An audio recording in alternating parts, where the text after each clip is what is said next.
How to fix Redmi Note 13 Twitter lag. So let's start the video. First of all, update your Twitter. For updating your Twitter, open Play Store and then search here X.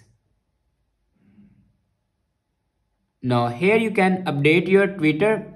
After update your Twitter, then open settings and click on about phone. And then click on Xiaomi Hyper OS. Now here you can check your software update. If it doesn't update to latest version, then update it to latest version. After that, go back to the main page of your settings and then scroll down and click on apps.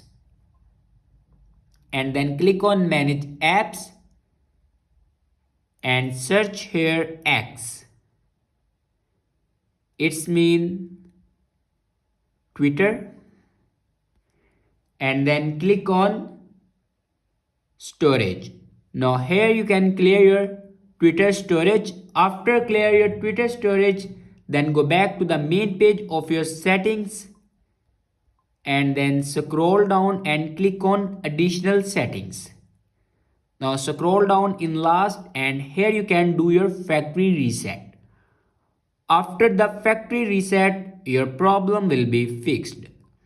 I hope this video is helpful for you. Thanks for watching.